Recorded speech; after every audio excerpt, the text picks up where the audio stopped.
Alors Habitat Humaniste construit ou réhabilite des logements en faveur des populations très défavorisées et en veillant à ce que ce logement stigmatise les situations de pauvreté. D'accord. Ça veut dire qu'en fait, notre parc est un parc toujours dans des quartiers socialement équilibrés. Elle est celle d'abord d'une attention aux situations de fragilité.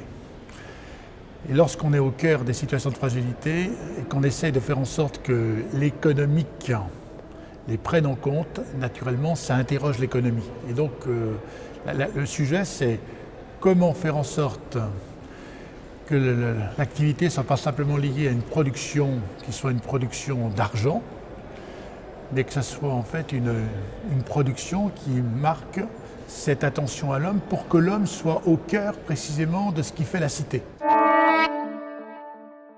C'est-à-dire en fait, c'est d'abord de découvrir que cette joie d'hommes et de femmes qui se retrouvent, qui étaient hier en difficulté, qui se retrouvent aujourd'hui avec une possibilité d'avenir. Prendre un exemple.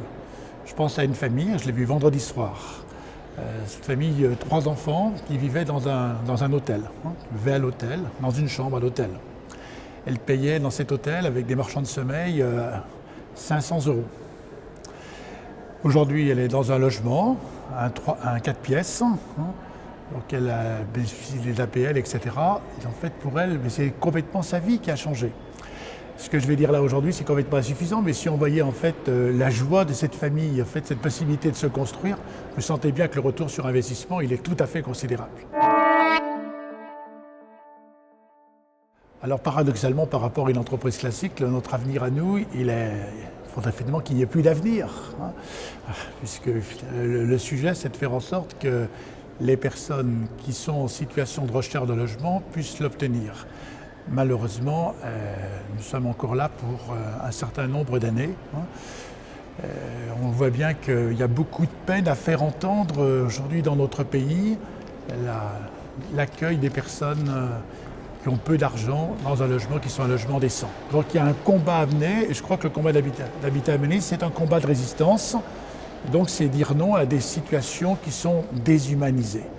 Et lorsque nous aurons gagné ce combat, eh bien en fait il y aura naturellement d'autres combats en fait à engager.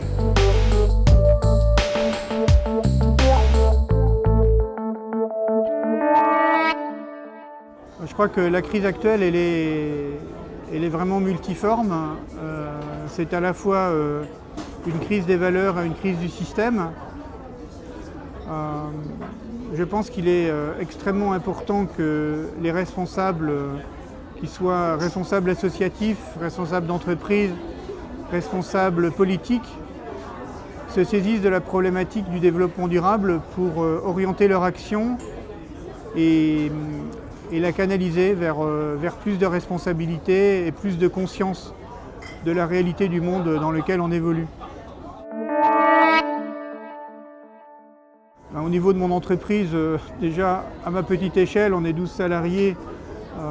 On essaie de mettre en œuvre des pratiques de gestion des gens qui soient responsables. On essaie de beaucoup réfléchir à notre impact dans le fonctionnement de l'entreprise. Donc je pense que dans le contexte actuel, il est vraiment très important que les gens se mobilisent de façon extrêmement résolue pour la mise en œuvre pratique, concrète, quotidienne, à leur échelle et à leur niveau, des problématiques de développement durable.